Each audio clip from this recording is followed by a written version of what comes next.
ठीक है, पहले ये ध्यान रखो कि शेड्यूल वन में क्या है। शेड्यूल वन के अंदर दो पार्ट दिया हुआ, part A part B. Part A में क्या दिया हुआ, list of injuries deemed to be result in permanent total disablement. ठीक है ना, कि किस किस इंजरी को ऐसा माना गया है कि उसके कारण परमानेंट टोटल डिजेबलमेंट हो रहा है। मतलब क्या, 100% अर्निंग कैपेसिटी का लॉस हो जा रहा है, परमानेंट नेचर का हो रहा है। मतलब क्या, दोनों पैर कट गया, हाथ कट गया, कि मतलब वो कमाने लायक बचा ही नहीं, अर्निंग कैपेसिटी नील हो गया, तो वो होता है परमानेंट टोटल डिजेबलमेंट। अब पार्ट बी में दिया हुआ है list of injuries deem to be result in permanent partial disablement. ठीक है, इसमें क्या है, इसमें भी वही है कि परमानेंट कुछ ना कुछ लॉस हो रहा है, लेकिन ये जो डिजेबलमेंट कैसा नेचर का है, पार्शियल नेचर का है। मतलब क्या, उसका एक हाथ का एक फिंगर कट गया मान लो, तो क्या हुआ, वो पार्ट तो लॉस हो गया परमानेंट के लिए, लेकिन कैसा डिजेबलमेंट है, पार्शियल है। मतलब उसका 100% जो भी पैसा कमाता था ना, मान लो अगर वो 1 लाख रुपए कमा रहा था मंथली मंथ का, तो मान लो कुछ परसेंट से क्या कहते हैं वो रिड्यूस हो सकता है कि 50% ही उसका अर्निंग कैपेसिटी बचा, या एक हाथ का उसका 4 उंगली कट गया, फिंगर कट गया, थंब कट गया, ऐसा हो सकता है। मतलब क्या, उसका जो अर्निंग कैपेसिटी है ना पार्शियल में सिर्फ रिड्यूस होगा। अर्निंग कैपेसिटी क्या होगा, रिड्यूस होगा। 100% रिड्यूस नहीं हो जाएगा, कुछ परसेंट रिड्यूस होगा। तो ये शेड्यूल वन में दिया हुआ है। शेड्यूल टू में क्या दिया हुआ है कि list of person who are include in the definition of employee. मतलब किसको हम लोग एम्प्लॉय बोलेंगे, कि कहीं पे कोई काम कर रहा है तो उसके हम उसको एम्प्लॉय बोल देंगे, या कुछ टर्म एंड कंडीशन है। ठीक है, वो था ना कि सिंगल स्टोरी बिल्डिंग 12 फीट वगैरह जो भी दिया हुआ है ये इसके अंदर आता है, कि मतलब कौन कौन पर्सन को हम लोग मानेंगे कि हाँ ये एम्प्लॉय है, मतलब ये काम करने वाला है। मतलब अगर इसको उस केस में चोट लगता है तो कंपनसेशन देना होगा। थर्ड शेड्यूल में क्या है, थर्ड शेड्यूल में part A part B part C में डिवाइड किया गया है, जिसमें क्या है, list of occupational disease. Part A में कुछ डिजीज का दिया हुआ है, पार्ट बी में दिया हुआ है, पार्ट सी में दिया हुआ है। कि मान लो कोई है कि चिमनी वगैरह होता है ना, उस फैक्ट्री इंडस्ट्री में काम कर रहा है, तो वहाँ क्या धुआं निकल रहा है, उस धुआं से अगर उसे कुछ डिजीज हो जा रहा है तो ऑक्यूपेशनल डिजीज माना जाएगा।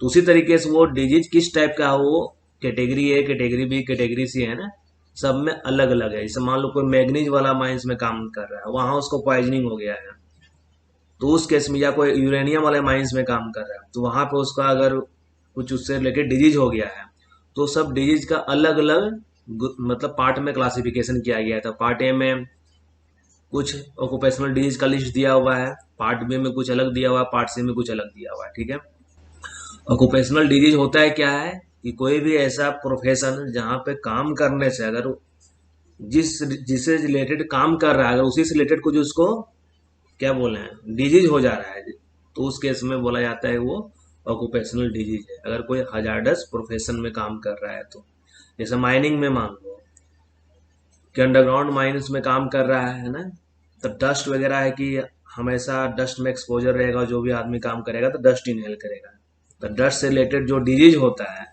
तो उसको माना जाएगा कि हाँ वो माइंस में काम कर रहा था, उस प्रोफेशन से रिलेटेड ये डिजीज हुआ है, तो उसको ऑक्यूपेशनल डिजीज माना जाएगा। और फोर में क्या है, कुछ फैक्टर्स दिया हुआ है। ये फैक्टर्स क्या है, मतलब कुछ डाटा दिया हुआ है कि मान लो कंपनसेशन के लिए किसी का आदमी का डेथ हो जाता है, जब डेथ हुआ है तो उस केस में उसका लास्ट बर्थडे को क्या एज था। मतलब क्या, जैसे मान लो किसी का डेथ हो गया है आज के डेट में, ठीक है ना, आज कौन सा डेट है यार, आज चलो मान लेते हैं 15 जुलाई है, 15 या 16 जो भी होगा, 15 ही है।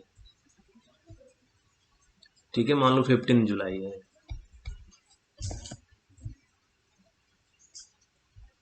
और किसी का बर्थडे मान लो आता है क्या, मान लो ये बर्थडे हो गया 20 अगस्त को आ रहा है, ठीक है ना।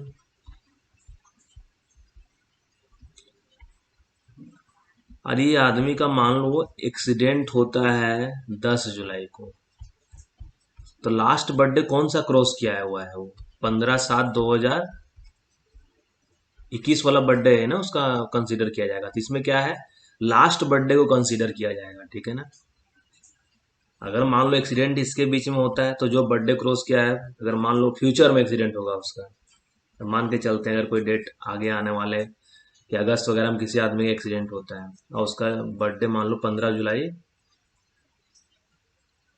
उसका बर्थडे मान लो ये क्या है 15 जुलाई 2021 को ही मान के चल रहे थे ना। हाँ चलो ठीक है कि 15 जुलाई को उसका बर्थडे मान के हम लोग चल रहे हैं 15 जुलाई। ठीक है। अब क्या है कि किसी आदमी का एक्सीडेंट 10 जुलाई को हो जाता है, 15 जुलाई उसका बर्थडे है, 15 जुलाई को, ठीक है ना। अब 10 जुलाई को उसका एक्सीडेंट होता है, 10 जुलाई 2022 को। तो उस केस में क्या कंसीडर किया जाएगा, एज के लिए क्या कंसीडर किया जाएगा, उसका जो लास्ट बर्थडे जो बीता है ना, मतलब 15 जुलाई 2021 वाला जो बर्थडे बीता है उसको कंसीडर किया जाएगा। उस टाइम उस बर्थडे के टाइम उसका एज क्या था। तो मतलब क्या, जब किसी आदमी को चोट लग रहा है तो 16 साल का है, 17 साल का है, 18 साल का, इस तरीके से एक फैक्टर दिया कितना एज था जब उसका एक्सीडेंट हुआ है। तो लास्ट बर्थडे जो मनाया गया है उस केस में उसका एज कितना था लास्ट बर्थडे के टाइम। तो ये 65 तक दिया हुआ है और ये फैक्टर है ना धीरे धीरे डिक्रीज करते हुए जाता है। स्टार्टिंग मान लो 250 के लगभग है, फिर इसे कम होते गया। मतलब क्या, जैसे मान लो अगर किसी आदमी का 16 साल की एज में ही डेथ हो जाता है, ठीक है, और किसी आदमी का 65 साल के एज में डेथ होता था, मतलब क्या 65 साल वाला जो डेथ हो गया उसका तो टाइम पीरियड बहुत कम बचा था ना। अर्निंग कैपेसिटी तो इसका बहुत कम था कि धीरे धीरे एज के साथ उसका अर्निंग कैपेसिटी तो ऑटोमेटिक रिड्यूस हो गया है। और है कि आदमी रिटायरमेंट के नजदीक था, मान लो रिटायर कर गया आदमी, मतलब 65 मान लो पहले कंसिडर किया जाता है कि 65, मान लो 65 था एज ऑफ रिटायरमेंट के, वो नजदीक पहुंचा हुआ था। तो उस केस में क्या है, इसका जो ये जो फैक्टर है ना, ये मल्टीप्लीकेशन वैल्यू कुछ होगा वो 99 पॉइंट समथिंग के लगभग है। और 16 साल के एज वाला में जिसका मान लो कि 16 साल के एज में ये कुछ उसको डिजेबलमेंट हो गया है, डेथ हो गया है, तो उस केस में जो भी कंपनसेशन मिलता है ना उसमें ये फैक्टर से मल्टीप्लाई किया जाता है। ये देखेंगे न्यूमेरिकल में, अभी फैक्टर को भूल जाओ, अभी शेड्यूल 1 2 3 के बारे में सोचो, ठीक है ना। अब कल जो पढ़े हुए थे उसका थोड़ा सा हम ऐसा चार्ट करके बना दिए हैं कि तुम लोग इजी हो समझने में, ठीक है ना। कल वहां पे एक जो 6 मंथ जो बोले हुए थे ना पार्ट बी के लिए थे, क्या था कि शेड्यूल 3 में दिया हुआ है क्या, लिस्ट ऑफ ऑक्यूपेशनल डिजीज। मतलब क्या, कोई आदमी पार्ट ए में काम करते हुए अगर उसको कुछ डिजीज हो जा रहा है, किसी को पार्ट बी में काम कर रहा है लेकिन कितना मिनिमम 6 मंथ के लिए, ठीक है ना। कल हम शायद बोल देते पार्ट ए में, पार्ट ए में नहीं, पार्ट बी में। पार्ट बी में अगर मिनिमम 6 मंथ के लिए काम किया है और उसको ऑक्यूपेशनल डिजीज हो गया है, या पार्ट सी में काम किया हुआ है और ऑक्यूपेशनल डिजीज हुआ है, तो उस केस में माना जाएगा क्या, इसको कंसिडर किया जाएगा कि वो जो मतलब वो जो डिजीज हुआ है ना उसको माना जाएगा कि एक तरीके से इंजरी माना जाएगा। तो उस डिजीज क्या माना जाएगा, इंजरी बाय एक्सीडेंट माना जाएगा, कि वो काम करने के दौरान एक तरीके से इंजर्ड हुआ है व्यक्ति, ये मानकर उसको कंपनसेशन दिया जाएगा, ठीक है। पार्ट ए में क्या है, पार्ट ए में अगर काम कर रहा है और पार्ट बी में मिनिमम 6 मंथ के लिए काम करना चाहिए, ठीक है ना। और उसके बाद अगर वो कुछ डिजीज होता है, ऑक्यूपेशनल डिजीज, जो भी डिजीज दिया हुआ है, लिस्ट ऑफ डिजीजेज दिया हुआ है, उसके अंदर का अगर कोई डिजीज होता है तो उसके इसमें कंसीडर किया जाएगा क्या, कि वो इंजरी एक्सीडेंट के द्वारा हुआ है। कब हुआ है कि जब वो काम कर रहा था आदमी मतलब अपने वर्क प्लेस में, उस केस में इसको एक तरीके से कंसीडर किया जाएगा कंपनसेशन देने के लिए, इंजरी मान के कि एक्सीडेंट हो गया है जिसके कारण उसको ये इंजरी हुआ है। अब क्या आता था कि पार्ट सी में अगर कोई काम करने वाला आदमी, ठीक है ना, वो पार्ट सी में जो मान लो, पार्ट सी का कुछ भी एक एग्जांपल ले लो कि मान लो इसमें मान लो वही चिमनी, ठीक है ना, चिमनी फैक्ट्री वगैरह जो होता है ना, कि एक चिमनी फैक्ट्री इधर था एक दूसरा था, तो ये आदमी क्या किया है, यहाँ भी काम किया है यहाँ भी काम किया है। तो उस केस में उसको ही माना जाएगा कि वो जो डिजीज हुआ है ना, अगर मान लो चिमनी फैक्ट्री में काम करा हुआ धुआं निकल रहा है, स्मोक निकल रहा है, तो कुछ हो सकता है कि उसको अस्थमा वगैरह टाइप से प्रॉब्लम हो जाए, तो उसको कंसीडर किया जाएगा कि हाँ कि ये जो ऑक्यूपेशनल डिजीज हुआ है वो यहाँ पे काम करने के दौरान ही हुआ है, और इसको फिर इंजरी मान के उसे कंपनसेशन दिया जाएगा। और सेकेंड में क्या है कि वही शेड्यूल 3 में ही है कि कोई आदमी पार्ट बी में भी काम कर रहा था, ये पार्ट बी में कोई आदमी पार्ट सी में भी काम किया है, ठीक है ना। पार्ट बी में भी काम किया है, पार्ट सी में काम किया है, मतलब क्या, मोर देन वन एम्प्लॉयर, है ना। तो उसको ये मान लिया जाएगा कि ऑक्यूपेशनल डिजीज है, कि जो भी वहां से जो उसको डिजीज हुआ है, अगर ऑक्यूपेशनल डिजीज हुआ है तो उसको माना जाएगा क्या, एक्सीडेंट के द्वारा इंजरी हुआ है। कब, जब वो काम कर रहा था। तो यही सारा चीज दिया हुआ है। इसमें क्या है कि पार्ट सी में जो भी एम्प्लॉयर वन है, एम्प्लॉयर टू है, तो कंपनसेशन कैसे देगा, प्रोपोर्शनेट में। जितना दिन उसके पास काम किया हुआ है तो जो भी उसका प्रोपोर्शन में उसका बनेगा पैसा कंपनसेशन के रूप में, वो दोनों एम्प्लॉयर अपना अपना जो भी होगा। मान लो कि इसको कंपनसेशन 60% मिलना है, कुछ भी मान लो कंपनसेशन इसको 60,000 रुपये का मिलना है। अब ऐसा टाइम पीरियड, कितना टाइम पीरियड के लिए एम्प्लॉयर वन के पास काम किया है, एम्प्लॉयर टू के पास कितना टाइम पीरियड के लिए काम किया है। तो उस केस में यहाँ कि मान लो इसको 30,000, इसको मान लो 40,000 देना होगा तो वो 20,000 रुपये देगा। जो भी है टाइम लिमिट के अनुसार कैलकुलेशन किया जाएगा। लेकिन मिनिमम कंपनसेशन अमाउंट किसी भी केस में है ना 1,20,000। अगर डेथ होता है तो मिनिमम 1,20,000 मिलेगा ही, इससे ज़्यादा मिलेगा लेकिन इससे कम नहीं मिल सकता है। या परमानेंट टोटल डिजेबलमेंट होता है तो उस केस में मिनिमम जो है ना 1,40,000 मिलेगा। डेथ होता है तो 1,20,000 मिनिमम तो मिलना ही चाहिए इतना। या अलग तरीके से कैलकुलेट किया जाता है तो उतना मिलना चाहिए, जो भी ज़्यादा हो। और जब परमानेंट टोटल डिजेबलमेंट होता है तो 1,40,000 या उससे ज़्यादा, ये पढ़ेंगे आगे। ठीक है। अब क्या है कि शेड्यूल 3 में जो भी दिया हुआ है लिस्ट ऑफ डिजीज, ठीक है ना, उसको क्या कर सकता है सेंट्रल गवर्नमेंट है ना, उसमें कोई नया डिजीज ऐड कर सकता है। लेकिन उसके लिए क्या करेगा, वो 3 मंथ पहले नोटिस देगा। 3 मंथ पहले वो नोटिस निकालेगा कि हाँ कि हम ये डिजीज, मतलब डिजीज को part A part B part C किस जिसमें भी जोड़ने जा रहा है कि हम जोड़ने जा रहे हैं। और सभी इंडस्ट्री को है ना वो नोटिस देगा, जो भी फैक्ट्री वगैरह या जो भी क्या बोलो इंडस्ट्री हो गया, स्टील इंडस्ट्री, प्लांट, माइंस, जो भी हो गया, सभी को वो एक नोटिस देगा 3 महीना पहले कि हम इस डिजीज को शेड्यूल में ऐड करने जा रहे हैं। ठीक है। तो ये जो था ना कल जो उतना जो भी था पढ़ाए हुए थे, वो मेन था उसका निचोड़ बोलो यही था। ये चार्ट याद रखना अच्छे से कि पार्ट बी में 6 मंथ ये वगैरह जो भी है। और ये वाला ही ध्यान रखना कि अगर सेंट्रल गवर्नमेंट को कुछ ऐड करना है तो वो मिनिमम 3 मंथ का नोटिस देगा। मिनिमम 3 मंथ बिफोर वो नोटिस देगा। ठीक है ना। और कोई भी डिजीज जो होगा ना वो होना चाहिए डायरेक्टली एट्रीब्यूटेबल होना चाहिए। मतलब क्या डायरेक्टली एट्रीब्यूटेबल, मतलब क्या कि मान लो कोई आदमी, वही चिमनी वाला थे, हम एक एग्जाम्पल दे रहे हैं, ठीक है ना। चिमनी फैक्ट्री में काम कर रहा था, उसको वहां पे अस्थमा हो गया। लेकिन क्या हुआ, चिमनी फैक्ट्री मान लो ऑफिस है एसी वाला, और एसी वाला ऑफिस में अगर कोई आदमी काम कर रहा है और वो बोलेगा कि हमको अस्थमा हो गया है, तो उसको कंसीडर नहीं है किया जाएगा। क्योंकि अगर वो मान लो आदमी एसी वो रूम में बैठकर काम कर रहा था, ठीक है ना, उसको चिमनी फैक्ट्री या जो भी वर्किंग उससे कोई लेना देना नहीं था, और वो आदमी एसी ऑफिस में बैठ के बोल रहा है कि हमको अस्थमा हो गया है, तो फिर उसको कंसीडर नहीं किया जाएगा। क्यों? क्योंकि हो सकता है इसका अस्थमा का कोई अपना कुछ दूसरा रीजन से हुआ है, वहां काम करने से नहीं हुआ है। तो वही बोल रहा है डायरेक्टली एट्रीब्यूटेबल। ठीक है ना, इसका मतलब वही हुआ जो अभी बता कि मान लो कोई माइनिंग में काम करने वाला है, ठीक है ना, और उसको डिजीज हो रहा है लंग्स डिजीज, लेकिन है कि कभी वो अंडरग्राउंड माइंस गया ही नहीं है, सिर्फ ऑफिस में बैठा हुआ है। होता है ना कि प्रोजेक्ट ऑफिस में बहुत लोग, क्लर्क लोग बैठा हुआ है, अब उसको अस्थमा हो जाएगा या लंग्स डिजीज हो जाएगा, तो उसको नहीं मानेंगे कि हाँ माइंस में काम करने से हुआ है। क्यों? क्योंकि वो कभी माइंस में तो गया ही नहीं है, वो तो एसी रूम में बैठकर काम कर रहा है। ठीक है। ये सारा कल पढ़ाए हुए वही है। अब फिर क्या था ये कि किस केस में कंपनसेशन मिलेगा, कब कंपनसेशन नहीं मिलेगा, है ना।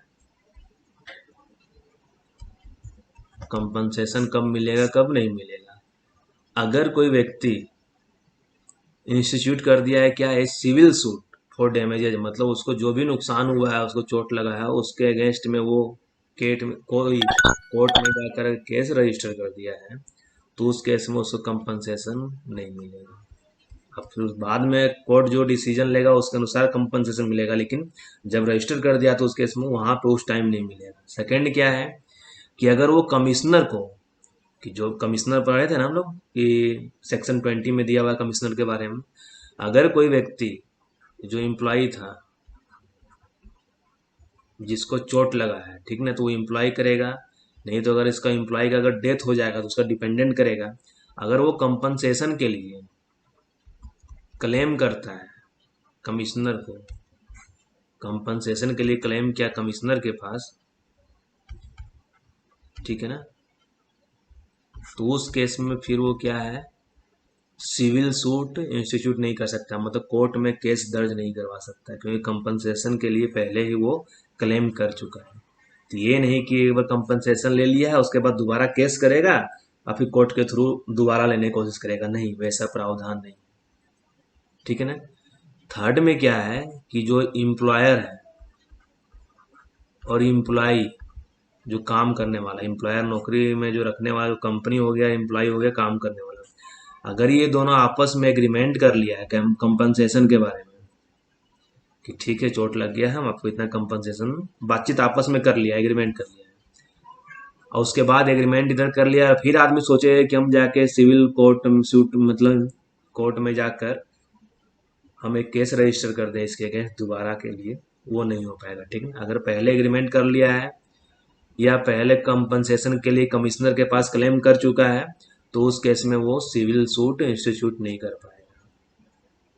और अगर सिविल सूट वो इंस्टीट्यूट कर दिया है डैमेज के लिए, जो भी उसका नुकसान हुआ है, तो उस केस में वो कंपनसेशन के लिए क्लेम नहीं कर पाएगा, ठीक है। तो किस केस में यहाँ मिलेगा, किस केस में कंपनसेशन नहीं मिलेगा, वो यहाँ पे एक डाटा दिया हुआ है, ठीक है, ध्यान रखना। और एक और क्या था कि अगर किसी आदमी को इंजरी होता है, या परमानेंट नेचर का हो या टेम्पोररी नेचर का हो, परमानेंट टोटल डिजेबलमेंट या पार्शियल,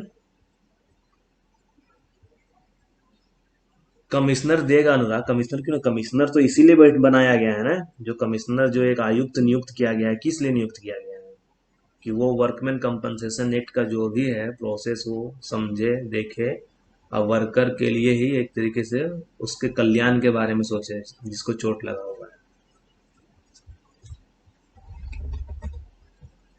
मतलब क्या कि अगर कोई व्यक्ति विद इन 3 डेज, चोट लगने के बाद अगर विद इन 3 डेज में वो ऑफिस ज्वाइन कर लेता है, काम करने स्टार्ट कर देता है, ठीक है ना, तो उसको फिर कंपनसेशन नहीं दिया जाएगा। अगर इंजरी 3 दिन के अंदर, इंजरी होने के बाद 3 दिन के अंदर अगर वो ज्वाइन कर लेता है, काम करने लगता है, या जो डिजेबलमेंट हुआ है वो 3 दिन से ज़्यादा दिन के लिए नहीं टिका है, तो उस केस में मान लिया जाए कि वो, उसको कंसीडर किया जाए कंपनसेशन नहीं देना है। दूसरा क्या, अगर कोई व्यक्ति, चोट तो लग गया है लेकिन वो दारू, शराब, नशा, ड्रग, वह सब चीज का वो सेवन किया हुआ था, लिए हुआ था, तो उस केस में भी उसको कंपनसेशन नहीं मिलेगा, ठीक है ना। अब क्या है कि अगर कोई व्यक्ति जानबूझकर, उसको जो ऑर्डर दिया हुआ था कि हाँ, एक्सप्रेसली गिवन, मतलब लिखित रूप में उसको दिया हुआ था, ठीक है ना, ऑर्डर उसको कि ये आपको फॉलो करना है, इसको आपको हमेशा ओबीडियंस करके ही चलना है, मानना है, लेकिन वो जानबूझ के उसको नेग्लेक्ट किया है, तो उस केस में भी क्या होगा, उसको कंपनसेशन नहीं दिया जाएगा।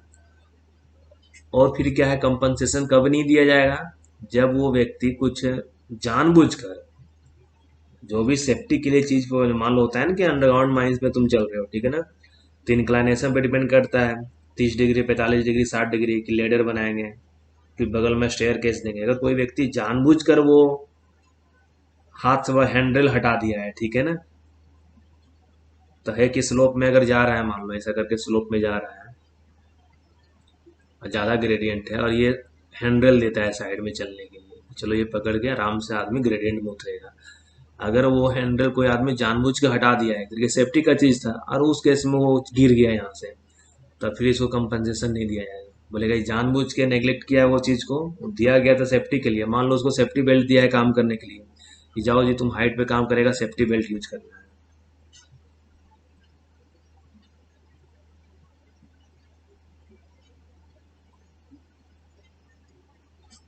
ठीक है ना सेफ।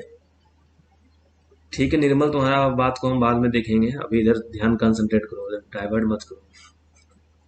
सेफ्टी बेल्ट दिया हुआ, अगर वो उसका यूज नहीं कर पा रहा है, यूज नहीं किया है, और उसके केस में अगर वो हाइट से गिर गया तो उस केस में माना जाए कि वो जानबूझकर रिमूवल किया था या डिसरिगार्ड किया था, उसको चोट लगाया, तो उस केस में भी कंपनसेशन नहीं मिलेगा। ठीक है, देखो बता रहे थे ना list of occupational disease, part A part B part C में दिया हुआ है। पार्ट ए में देखो इन्फेक्शियस एंड पैरासाइटिक डिजीज, जहाँ कंटामिनेटेड एरिया मतलब एरिया वगैरह में कुछ काम कर रहा है, तो उस केस में अगर कुछ उसको संक्रामक बीमारी हो गया या पैरासाइट वगैरह होता है ना, मलेरिया वगैरह कुछ वैसा, मलेरिया का भी पैरासाइट होता है, पैरासाइटिक डिजीज कुछ हो गया तो उसको माना जाएगा ऑक्यूपेशनल डिजीज के अंदर। अगर कोई आदमी कंप्रेस्ड एयर वाले जगह में काम कर रहा है जहाँ पे कंप्रेसर ऑपरेट हो रहा है, तो उस केस में माना जाएगा क्या ये ऑक्यूपेशनल डिजीज है। अगर कोई लेड या टॉक्सिक कंपाउंड जहाँ पे भी इसका मैन्युफैक्चरिंग या कुछ हो रहा है और वहाँ पे काम कर रहा है, या poisoning by nitrous fume, mine से ब्लास्टिंग हो रहा है, नाइट्रस फ्यूम से कारण किसी को डिजीज हो गया है, तो ये सारा डिजीज कंसिडर किया जाएगा पार्ट ए में। पार्ट बी में क्या है, फॉस्फोरस, मरकरी, बेंजीन, नाइट्रोएमिनोसिड, ये सारा चीज के बारे में पार्ट बी में दिया हुआ कि अगर इससे रिलेटेड कोई डिजीज होता है ऑक्यूपेशनल डिजीज तो। और पार्ट सी में क्या दिया हुआ है, पार्ट सी में आगे है, पार्ट सी में कि निमोकोनियोसिस हो जा रहा है, बेगासोसिस हो जा रहा है, और कुछ एलर्जी वगैरह हो जा रहा है, ब्रोंको पल्मोनरी हो जा रहा है, ऐसा कुछ भी हो रहा है तो ये पार्ट सी में डिजीज दिया है। तो वही हो रहा है कि आदमी को पहले चेकअप करवाएगा क्या डिजीज हुआ है, तो ए में आ रहा है, बी में आ रहा है, सी में आ रहा है। ठीक है ना, तो उसके अनुसार उसका कंपनसेशन का प्रावधान है।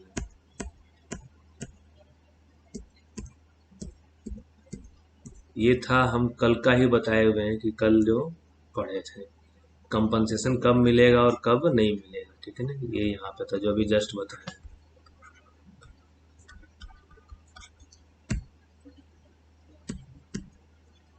अब आते हैं कि अमाउंट ऑफ कंपनसेशन। ठीक है ना, कि कितने अमाउंट का कंपनसेशन मिलेगा किसी भी व्यक्ति को चोट लगता है, ये आज का फ्रेज है। ठीक है ना, ये किसी भी व्यक्ति का डेथ हो जाता है या परमानेंट टोटल डिजेबलमेंट हो जाता है या परमानेंट पार्शियल डिजेबलमेंट हो जाता है या टेम्पोररी डिजेबलमेंट होता है, वो टोटल हो या पार्शियल हो, तो उस केस में क्या कंपनसेशन का प्रावधान है।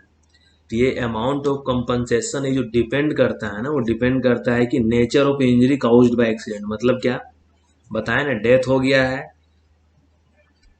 या उस व्यक्ति का डेथ हो जा रहा है या परमानेंट टोटल डिजेबलमेंट हो रहा है या परमानेंट पार्शियल डिजेबलमेंट हो रहा है या टेम्पोररी टोटल डिजेबलमेंट हुआ है या टेम्पोररी पार्शियल डिजेबलमेंट हुआ है। ठीक है, किस नेचर का इंजरी हुआ है उसको, फिर उस वर्कर का मंथली वेजेज क्या है, कि मतलब उसको मंथली में कितना पैसा, मंथली सैलरी क्या है, मंथली वेजेज उसी को बोला मंथली सैलरी। ठीक है ना, तो उसका मंथली सैलरी क्या है। और साथ में एक रिलीवेंट फैक्टर जो हम बताए थे कि अभी वो पढ़ेंगे आगे, फैक्टर क्या होता है। Relevant factor is specified in schedule 4, कि रिलीवेंट फैक्टर क्या है उस व्यक्ति का। ये तीन चीज पे डिपेंड करता है, जो अमाउंट ऑफ कंपनसेशन कितना मिलने वाला है किस पे डिपेंड करता है, कि किस प्रकार का इंजरी हुआ है, उसका मंथली सैलरी क्या है, मंथली वेजेज क्या है, और एक रिलीवेंट फैक्टर जो एज पे डिपेंड करता है। इसके कंपनसेशन केस में क्या माना गया है कि there is no distinction between an adult, adult मतलब जो 18 साल जिसका एज हो चुका है, और ये माइनर जो 18 साल से कम एज का है। तो कंपनसेशन कैलकुलेशन में एडल्ट और माइनर में कोई डिफरेंस नहीं मानेंगे। There is no distinction between an adult and a minor worker with respect to the amount of compensation. ठीक है, अब एक बार रिलीवेंट फैक्टर देखो। ठीक है ना, क्या है, किस तरीके से दिया हुआ है। देखो यहाँ पे factors for working out lump sum equivalent of compensation amount in case of permanent disablement. देखो परमानेंट डिजेबलमेंट लिखा है, टोटल या पार्शियल नहीं लिखा है, ठीक है ना। And death. अब क्या बोल रहा है, completed years of age on the last birthday of the workman immediately preceding the date on which the compensation fell due. मतलब क्या, कि वो जो लास्ट बर्थडे जो जस्ट कंप्लीट किया हुआ है ना, तो उस केस में उसका एज कितना है उसको कंसीडर किया जाएगा। तो नॉट मोर देन 16 एज। अगर मान लो लास्ट बर्थडे 16वां मनाया है, तो उस केस में फैक्टर कितना है, रिलेवेंट फैक्टर वो 228.5 हो रहा है। जैसे जैसे धीरे धीरे क्या हो रहा है, एज जैसे जैसे धीरे धीरे बढ़ रहा है, तो क्या था उसका कि वो जो बाद में जो टाइम बचेगा, मान लो रिटायरमेंट का एज 65 साल मान के चल रहे हैं, ठीक है ना। तो 16 में रिटायरमेंट का एज ज़्यादा था, मतलब 16 में 65 साल काम करना था, तो यहाँ ज़्यादा काम करेगा, धीरे धीरे यहाँ 1 साल कम हो जाएगा, यहाँ 2 साल कम हो जाएगा, इस तरीके से धीरे धीरे कम होती जाएगा। और एज के साथ क्या होता है, किसी का अर्निंग कैपेसिटी भी जैसे जैसे आदमी बूढ़ा होता है, मान लो अभी कि हार्ड वर्क कर सकता है, बाद में कह सकता है नहीं, अर्निंग कैपेसिटी भी रिड्यूस होता है। और लेंथ ऑफ सर्विस भी उसका धीरे धीरे रिड्यूस होता है ना, कि लेंथ ऑफ सर्विस कितना बचा है वो भी रिड्यूस होता है। तो वही स्टार्टिंग में रिलीवेंट फैक्टर कितना है,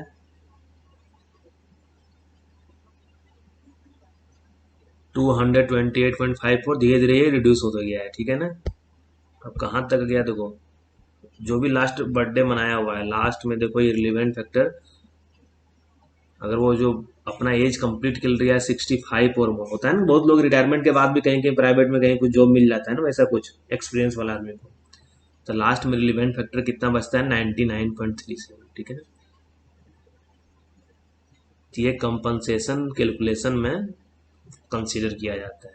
अब क्या है इसमें, कि अगर किसी व्यक्ति का डेथ हो जाता है, where death results and from injury, तो उस केस में उसको कंपनसेशन अमाउंट क्या होगा,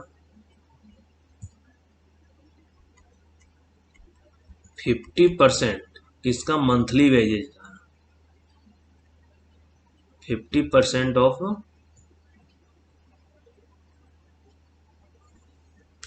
हो सकता है आ सकता है, ठीक है ना, क्योंकि थ्योरी प्लस न्यूमेरिकल है, सिलेबस में दिया है, हो सकता है आ जाए। तो ध्यान रखो ना, पहले एक बार समझ लो, अमाउंट कंपनसेशन अमाउंट क्या होगा, अगर किसी आदमी का डेथ हो जाता है तब 50% of the monthly wages of the deceased employee multiplied by relevant factor, और 1,20,000, दोनों में जो ज्यादा आएगा, whichever will be more, उसको कंसीडर किया जाएगा, वो कॉम्पनसेशन अमाउंट रहेगा, विच विल बी मोर, ठीक है ना।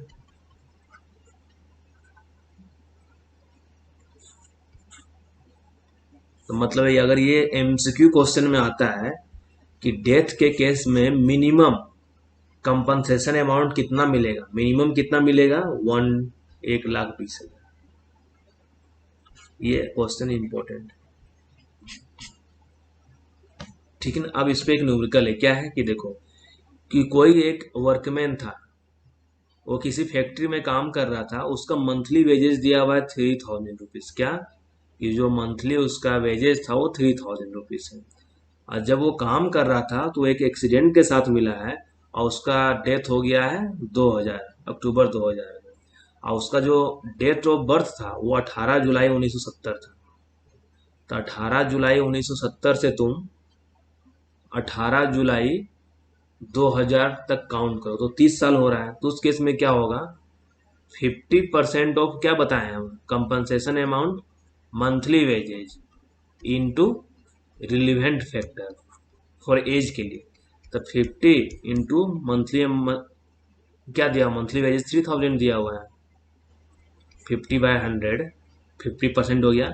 और रिलीवेंट फैक्टर एज से कंसिडर कर लेंगे, क्या 30 साल वो जस्ट क्रॉस किया है ना, तो 30 साल का यहाँ से लिस्ट में या डायरेक्टली वहाँ दिया हुआ रहेगा, या हम लोग यहाँ से जो भी रहेगा डाटा वो दिया रहेगा।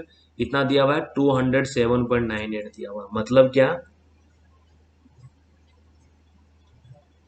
कि इसको हम लोग कितना से मल्टीप्लाई कर देंगे, 207.9। तो ये वैल्यू कितना आ रहा है, 3,11,970 रुपया। और मिनिमम कितना देना चाहिए, 1,20,000। तो दोनों में ज्यादा कौन है, 3,11,970। तो कंपनसेशन अमाउंट कितना मिलेगा, 3,11,970 वाला। Since rupees 3,11,970 is more than 1,20,000, the compensation payable to him shall be इतना। क्लियर हुआ ये एग्जाम्पल के साथ में, कि अगर किसी का डेथ हो जाता है तो उस केस में क्या टर्म एंड कंडीशन है कंपनसेशन मिलने का। सभी को क्लियर है ये।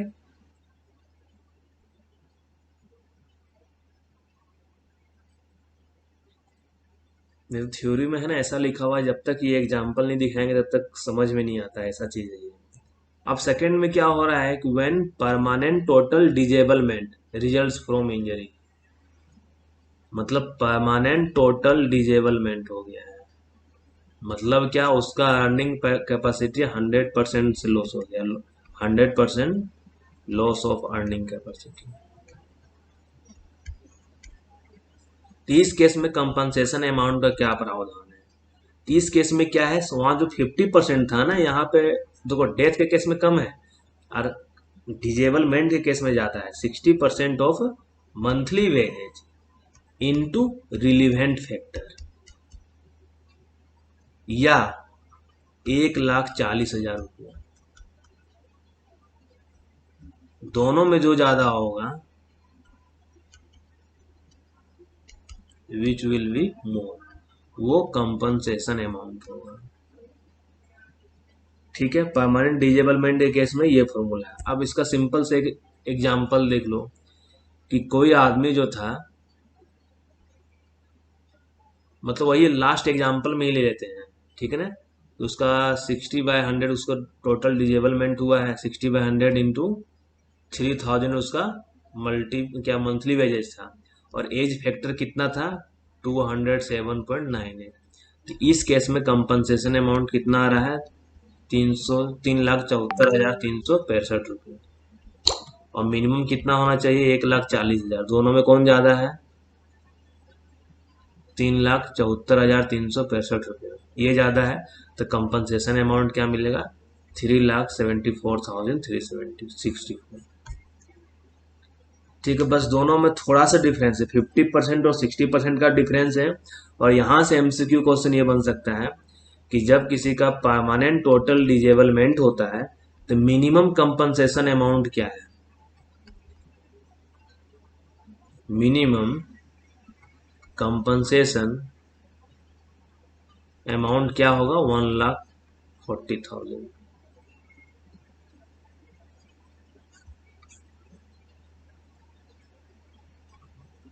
ठीक है, ये भी दोनों क्लियर है, कोई दिक्कत नहीं होगा किसी को। अब क्या आता है सी में कि वेयर परमानेंट पार्शियल डिजेबलमेंट हो रहा है। पार्शियल डिजेबलमेंट मतलब क्या, फिंगर लॉस हो जा रहा है उसका,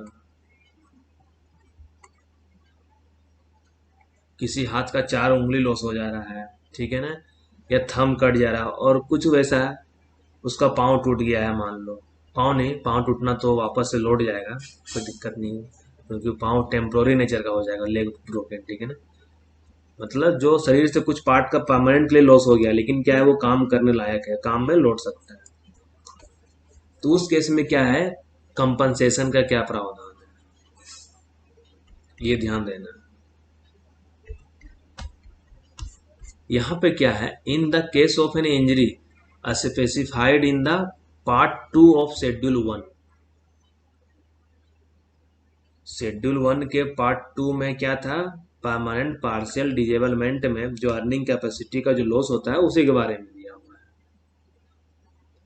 तो इस केस में such percentage of the compensation which would have been payable in the case of permanent total disablement as is specified. ये जो लंबा चौड़ा दिया हुआ है ना, इसको सिंपल तरीके से इस तरीके से समझो कि पहले हमको इसमें क्या करना है, परमानेंट टोटल डिजेबलमेंट कैलकुलेट कर लेना है। मान लो अभी प्रीवियस एग्जांपल ही लेते हैं, ठीक है ना, ये पिछला एग्जांपल ही लेते हैं। कि किसी आदमी का क्या परमानेंट टोटल डिजेबलमेंट हुआ है, तो 60/100 इंटू मंथली वेजेज हो गया। और एज के लिए जो रिलीवेंट फैक्टर लिए हुए हैं वो मान लो 277.98 हो गया। ये हो गया परमानेंट टोटल डिजेबलमेंट के केस में। अब होता है कि जब परमानेंट, इसको हम लोग कन्वर्ट कर रहे हैं परमानेंट पार्शियल डिजेबलमेंट में, तो जितना से उसका अर्निंग कैपेसिटी लॉस हुआ है ना, वो हम लोग को यहाँ लास्ट में मल्टीप्लाई कर देना है, जो भी अर्निंग कैपेसिटी का उसका लॉस हुआ है। इसका एक दिखा देते हैं कि एग्जांपल के साथ में।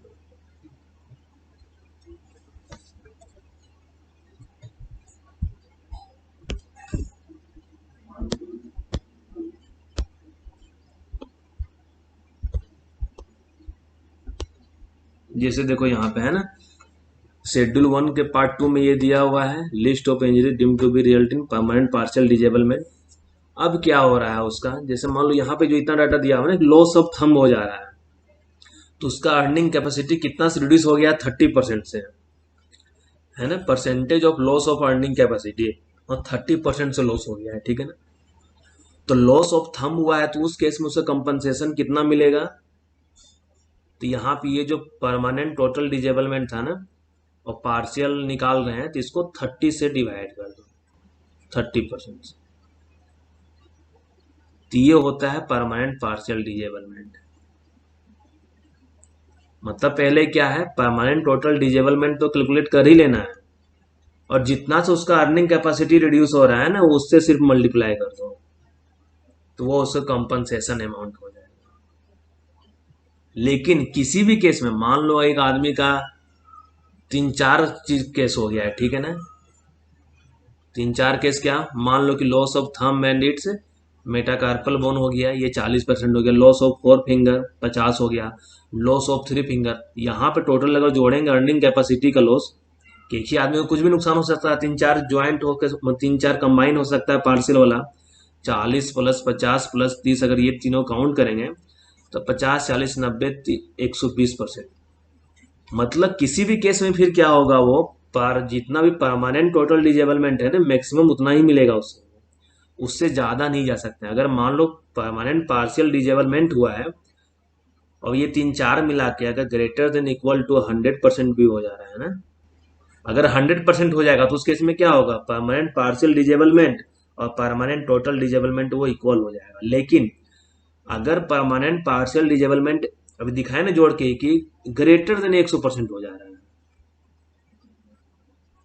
मतलब 110%, 120% हो जा रहा है, तो उस केस में भी कितना मिलेगा उसको, कंपनसेशन अमाउंट जो टोटल में मिलना चाहिए बस वही मिलेगा, उससे ज्यादा नहीं मिलेगा।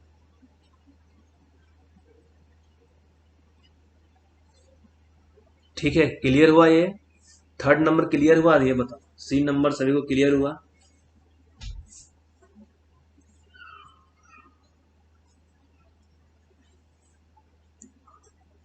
अगेन बता दें, ठीक है।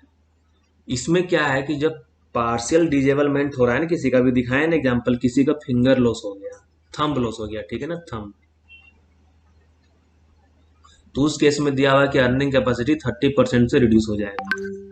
मतलब अगर 1 लाख उसको मिल रहा था, अगर जो काम कर रहा था पहले उसको 1 लाख मिल रहा था, लेकिन अब अंगूठा लॉस हो गया ना, तब है कि हो सकता है उसका काम का एफिशिएंसी रिड्यूस हो जाए, तो उसका उसी के अनुसार क्या है, अर्निंग कैपेसिटी लॉस हो जाएगा। मान लो उसको कितना मिलेगा, 70,000 ही मिलेगा। तो वही है यहाँ पे कि पहले क्या करना है, पार्शियल डिजेबलमेंट के केस में, परमानेंट पार्शियल डिजेबलमेंट के केस में, पहले हम लोग को परमानेंट टोटल डिजेबलमेंट वाला जो केस है ना, 60/100, 60% into monthly wages into age factor, ये एज फैक्टर चेंज हो सकता है, ठीक है ना। अब है कि अर्निंग कैपेसिटी कितना से लॉस हुआ है, 30% से, तो 30 से मल्टीप्लाई कर दो, तो ये जो आएगा ना, वो कंपनसेशन मिलेगा परमानेंट पार्शियल डिजेबलमेंट के केस में। लेकिन किसी भी केस में जो कंपनसेशन अमाउंट रहेगा परमानेंट पार्शियल डिजेबलमेंट के केस में, वो will not be more then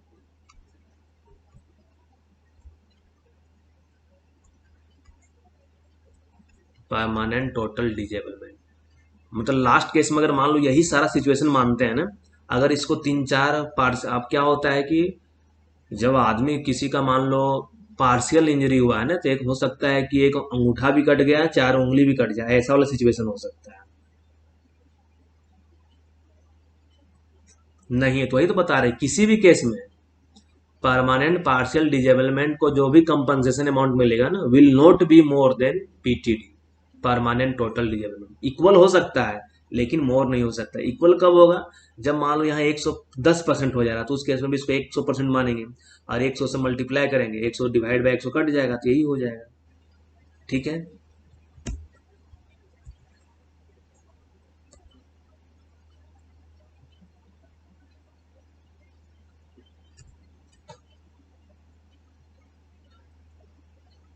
अब यहाँ पे क्या है कि अगर जो इंजरी शेड्यूल 1 में स्पेसिफाइड नहीं किया गया है, अभी शेड्यूल वन में पार्ट ए, पार्ट बी में है इंजरी, है ना। यहाँ परमानेंट टोटल डिजेबलमेंट के बारे में दिया हुआ, यहाँ परमानेंट पार्शियल डिजेबलमेंट के बारे में दिया। अब क्या होता है कि ऐसा डिजीज हो गया है कि शेड्यूल 1 में दिया हुआ ही नहीं है। अब कैसे कैलकुलेट होगा? शेड्यूल 1 में या फर्स्ट शेड्यूल में दिया हुआ ही नहीं है, तब उसको कंपनसेशन अमाउंट कैसे कैलकुलेट किया जाएगा? कंपनसेशन अमाउंट क्या होगा उसका? तो क्या होगा इसमें? इसमें जो हम लोग 60% मान के चल रहे हैं, पहले वही कंसिडर कर लो, 60% of monthly wages into age relevant factor. ठीक है ना, एज का जो रिलीवेंट फैक्टर है वो मल्टीप्लाई कर दो। अब होता है कि यहाँ पे डॉक्टर जो क्वालिफाइड मेडिकल प्रैक्टिशनर रहेगा ना, वो उस व्यक्ति की जांच करेगा और वो डिसीजन लेगा कि उसका अर्निंग कैपेसिटी कितना से रिड्यूस हुआ है। अर्निंग कैपेसिटी कितना से रिड्यूस हुआ, कितना परसेंट से रिड्यूस हुआ।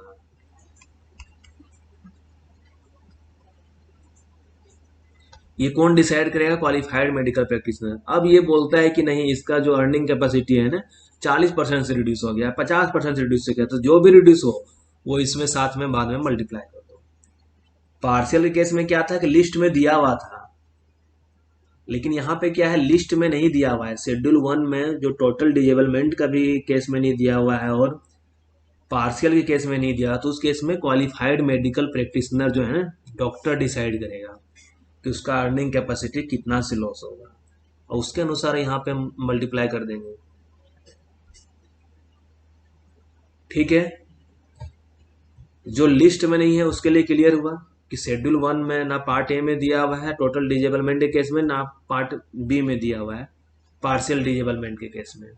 तो उस केस में कंपनसेशन अमाउंट परमानेंट टोटल डिजेबलमेंट निकाल दो, और उसके बाद डॉक्टर जो बोलेगा ना कि इसका अर्निंग कैपेसिटी कितना से रिड्यूस हुआ है, उतना से मल्टीप्लाई कर दो। अगर 30% बोलता है 30/100 कर दो, 40 बोलता है 40/100 कर दो, अगर 90 बोलता है 90/100 कर दो। डॉक्टर जो बोलेगा क्वालिफाइड मेडिकल प्रैक्टिशनर, उसके अकॉर्डिंग वहां पे अर्निंग कैपेसिटी जो रिड्यूस हुआ उससे मल्टीप्लाई हो जाएगा यहाँ। ठीक है, क्लियर हुआ? मनीष, बबन, आयुष।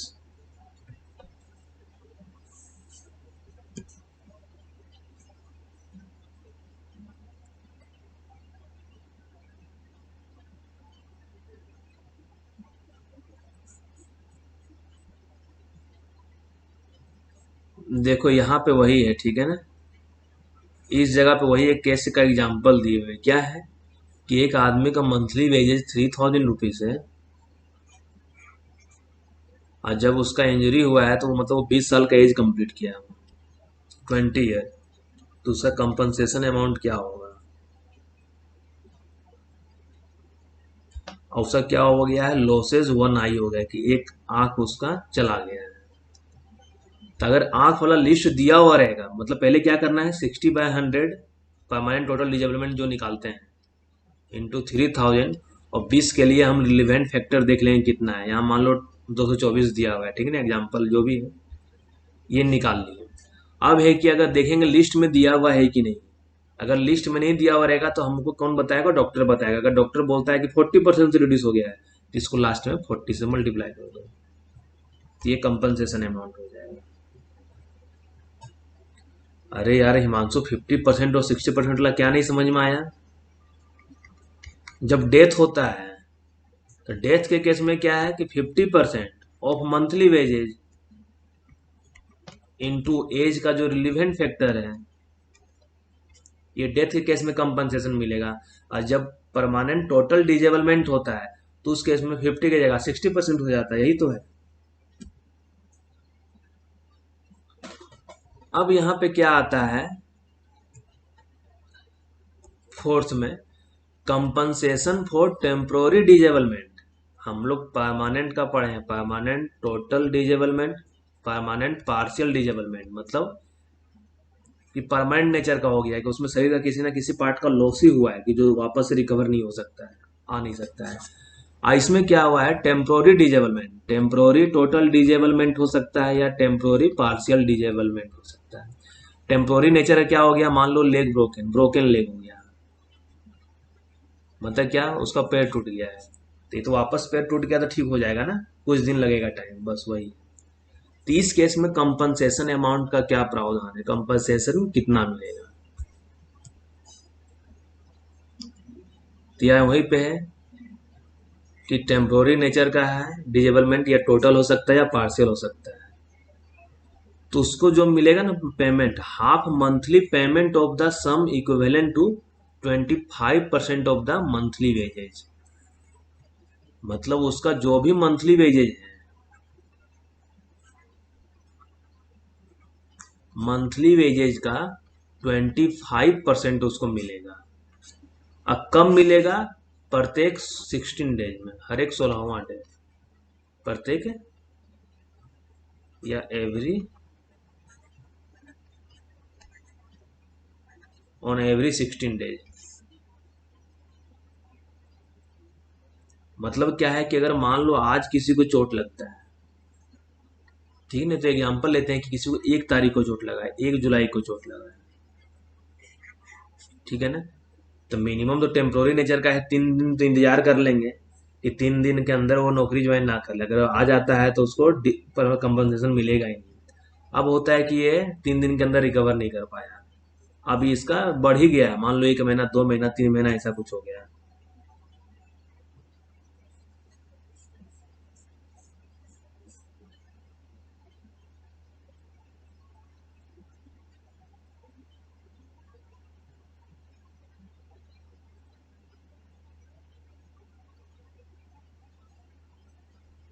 ठीक है, यहाँ पे क्या है कि 1 जुलाई को किसी को चोट लगा हुआ है, उसका पाँव टूट गया है, ठीक है ना। अब जान रहे कि 1 महीना उसका होता है ना, किसी का हाथ का हड्डी टूट गया तो 1 महीना के अंदर वो, मतलब 1 महीना उसको रेस्ट देना है। तो जो भी उसका मंथली वेजेस था, मान लो उसका अगर मंथली वेजेस 20,000 है, तब 20,000 का 25% जो है ना उसको, 20,000 का 25% ये उसको दिया जाएगा पर, मतलब 16 जुलाई को। उसके बाद फिर जैसे कंप्लीट करेगा, मान लो 15 दिन, तो फिर 16वां दिन में, फिर 16वां दिन में उसको जो भी उसका सैलरी था, मंथली वेजेस था, उसका 25% मिलेगा। इस तरीके से इसमें मिलते जाता है। तो वही है यहाँ पे क्या है, इन द टेम्पोररी डिजेबलमेंट, वेदर वो टोटल नेचर का हो या पार्शियल हो, result from the injury, the amount of compensation shall be half monthly payment. Half monthly payment मतलब क्या, प्रत्येक 16वां दिन में जो पे कर रहे हैं वही half monthly payment of the sum equivalent to 25% of the monthly wages. मतलब क्या कि प्रत्येक 16वां दिन में उसका जो भी मंथली वेजेज था ना, उसका 25% उसको पे किया जाएगा। तो वही यहाँ पे जो ब्रैकेट में दिया हुआ उस पर ध्यान दो, 25% of monthly wages payable every half month. मतलब एवरी हाफ मतलब क्या, 15 दिन क्रॉस करने के बाद 16वां दिन में उसको तुरंत 25% उसके अकाउंट में आ जाएगा। वही है, देखो, the half monthly payment shall be payable on the 16th day from the date of डिजेबलमेंट।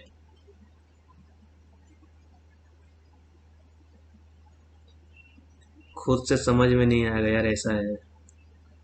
The half monthly payment shall B,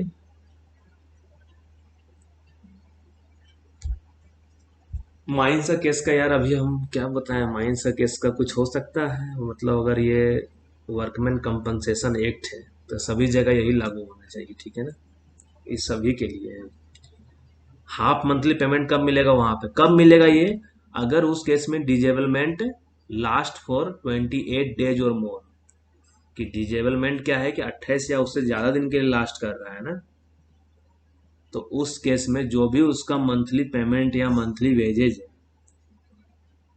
अरे वही है मंथली वेजेज या मंथली पेमेंट, मतलब क्या, उसको एक महीना काम कर रहा है, कितना मजदूरी मिल रहा है, कितना सैलरी मिल रहा है, वही है, ठीक है ना, तो प्रत्येक 16वां दिन में मिल जाएगा। टेम्पोररी डिजेबलमेंट इस टोटल का केस बता दीजिए।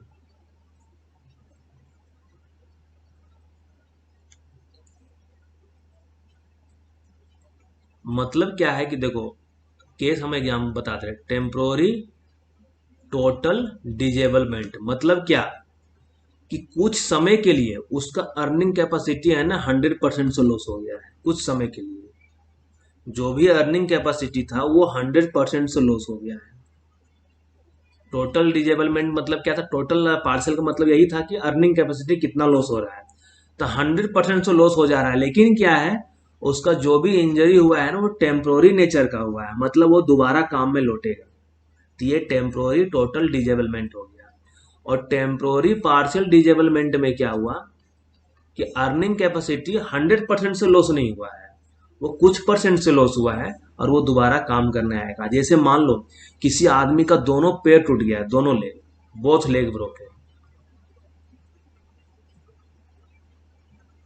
अब वो आदमी की चल ही फिर नहीं पाएगा, तो उस केस में क्या है, कुछ दिन के लिए उसका अर्निंग कैपेसिटी 100% से लॉस हो गया है ना। और जब मान लो 2 महीना 3 महीना के बाद जब उसका पाँव ठीक हो जाता है तो वापस से काम में आ जाएगा, तो ये होता है टेम्पोररी टोटल डिजेबलमेंट। और टेम्पोररी परमानेंट डिजेबलमेंट क्या हुआ कि उस आदमी का एक हाथ टूट गया है तो फिर भी तो काम करने आ सकता है, वो काम कर सकता है ना, तो ये होता है टेम्पोररी पार्शियल डिजेबलमेंट। क्लियर हुआ दोनों का एग्जाम्पल, ठीक है।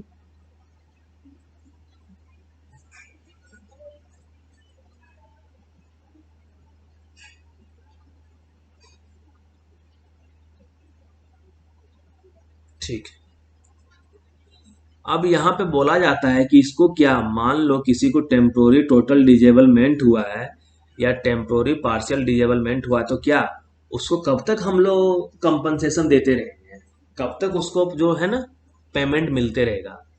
तो यहाँ पे एक एग्जांपल है कि पहले तो बता दें कि हाफ मंथली जो था वो मिल गया उसको। अब मान लो यहाँ पे क्या हो रहा है कि उस व्यक्ति को अप्रैल में चोट लगा, 1 अप्रैल को मान लो चोट लगा है, ठीक है ना, तो अप्रैल में 16 अप्रैल को उसको 15 दिन का जो भी वेजेस उसका था उसको 25% से मल्टीप्लाई होकर मिल गया,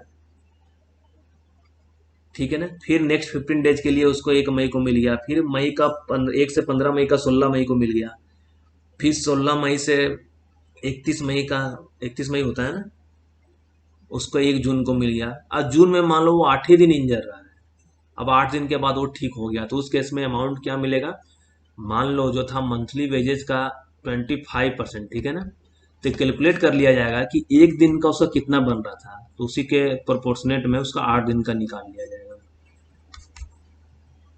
ठीक है ना। अब आता है कि अगर क्या इसको लगातार किसी को मिलते रहेगा कंटिन्यू, नहीं, कंटिन्यू कब तक मिलेगा, या कम से कम 5 साल हो सकता है, कि 5 साल या शॉर्टर पीरियड। अगर मान लो किसी का ये चोट लगा है 2020 में, अब वो आदमी रिकवर ही नहीं कर रहा है, 2026 तक भी चला जा रहा था, मतलब क्या, 2020 से काउंट होगा, 2020 1 जनवरी को मान लो चोट लगा है उसका, तो 2020 21 22 23 24 25, मतलब वो उसको 2025 तक उसको कंपनसेशन जो था ना मिलना, 25% ऑफ मंथली वेजेज, वो मिलता रहेगा 2025 से, 2025 के बाद उसको नहीं मिलेगा। अगर वो 2025 के पहले 2024 में रिकवर हो जाता है, तो जिस दिन रिकवर हो जाता है तो उसी दिन का उसको लास्ट मिलेगा, उसके बाद का उसको, क्योंकि वो वापस से काम में आ गया है। डिजेबलमेंट हुआ था टेम्पोररी नेचर का, पर या परमानेंट, मतलब टेम्पोररी परमानेंट डिजेबलमेंट या टेम्पोररी, मतलब क्या कहते हैं, टेम्पोररी टोटल डिजेबलमेंट या टेम्पोररी परमानेंट पार्शियल डिजेबलमेंट, ठीक है ना, पार्शियल। अब आदमी है कि ऐसा था कि 5 साल तक ठीक ही नहीं हुआ, मतलब यहाँ पे कि 5 साल तक ही उसको ये सुविधा उपलब्ध है। 5 साल से ज्यादा के लिए ये सुविधा उपलब्ध नहीं है। 5 साल तक मिलेगा, या 5 साल से पहले ठीक हो जाता है तो उतना तक मिलेगा, ठीक है। यहाँ पे 28 डेज, फरवरी है ना, जो फरवरी होता है 28 डेज का होता है ना, तो इसलिए वो कंसीडर किया जा रहा है, ठीक है ना। कि मान लो फरवरी में स्टार्टिंग के 1 से 15 तक का उसको मिल जाएगा 16 तारीख को। अब 16 फरवरी से 28 फरवरी ही बच रहा है ना, तो उसका 1 मार्च को मिल जाएगा, तो इसलिए फरवरी जो 28 डेज का है ना, इसलिए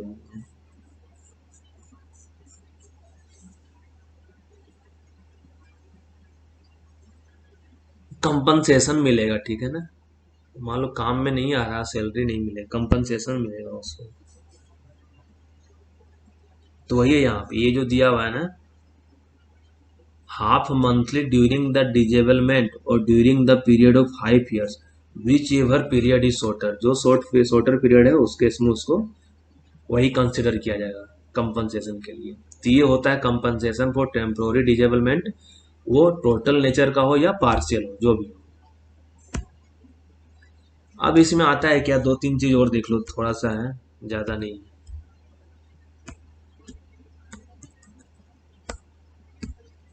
अगर कोई व्यक्ति को इंजरी होता है आउटसाइड इंडिया, ठीक है ना, आउटसाइड इंडिया मतलब बाहर में, विदेश में काम करा तो वहां उसको चोट लग गया है, तो उस जगह पे मान लो उसे कंपनसेशन मिला है, तो वो इंडिया में अगर आता है तो इंडिया में जैसे मान लो उसका कंपनसेशन अमाउंट डिक्लेयर होगी 15 लाख मिलना चाहिए, और उसको मिला है मात्र मान लो कि यूएसए में या कहीं काम करा था 5 लाख मिला है, तो बाकी का जो 10 लाख बच गया वो इंडिया में मिल जाएगा उसको।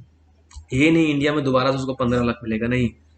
जो कंपनसेशन अमाउंट उस कंट्री में उसको मिल चुका है, उसके बाद जो बचता है वो कंपनसेशन अमाउंट इंडिया में। और जब भी किसी को परमानेंट या मतलब पार्शियल, मतलब टेम्पोररी नेचर का डिजेबलमेंट हो रहा है, वो टोटल हो या पार्शियल हो, तो उस केस में कम से कम 3 दिन का वेट करना है। 3 दिन के बाद ही उसका, कि 3 दिन के अंदर काम में आ जाएगा तो उसको कंपनसेशन नहीं मिलेगा। अगर 3 दिन से ज्यादा रहता है तो फिर जिस दिन से चोट लगा हुआ है उस दिन से हम लोग कंसिडर करेंगे, ठीक है ना। अगर कोई आदमी मेडिकल ट्रीटमेंट में अगर उसका अपना खर्चा होता है ना, तो कंपनी उसको फिर रिम्बर्स कर देता है। ये रूल है, ये कोल इंडिया वगैरह में भी रूल है। और एक चीज और स्पेशल रहता है, क्या रहता है कि अगर किसी व्यक्ति का इंजरी हो जाता है, इंजरी कारण डेथ होता है ना, तो उसका फनरल के लिए, मतलब उसको जलाने के लिए होता है ना, कि डेथ हो गया है तो उसको ले जाके फिर शमशान घाट ले गया, वहां पे जो करना है कर रहा है, तो उस केस में इल्डेस्ट सर्वाइविंग डिपेंडेंट है, जो सब घर का जो उस पर डिपेंडेंट है सबसे बड़ा है, उसको 2500 रुपया देने का प्रावधान है। ये ध्यान रखना।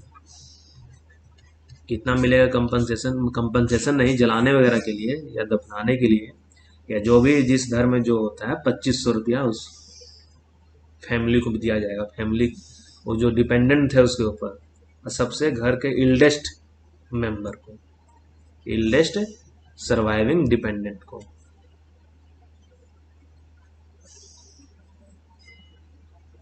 ठीक है, तो सेक्शन 4 में यही था। एक बार अच्छे से तुम लोग रिवीजन कर लेना, और बाकी आज का सारा क्लियर है। कल का भी जो था थोड़ा बहुत कंफ्यूजन था वो आज क्लियर कर दिए हैं, ठीक है ना। नहीं नहीं, कंपनसेशन 28 के बाद ही मिलना चालू होगा, नहीं। अगर 3 दिन से ज्यादा हो गया तो कंपनसेशन उसको मिलना स्टार्ट हो जाएगा, और जिस दिन से चोट लगा है उस दिन का कंसीडर किया जाएगा। अब मान लो 5 ही दिन होता है, कि 5 दिन में ही काम में आ जाता है, तो उसको 5 दिन का कंपनसेशन मिलेगा। अगर 3 दिन के अंदर आ जाता है तो कंपनसेशन नहीं मिलता, लेकिन 5 दिन में आ रहा है तो कंपनसेशन उसको 5 दिन का मिलेगा।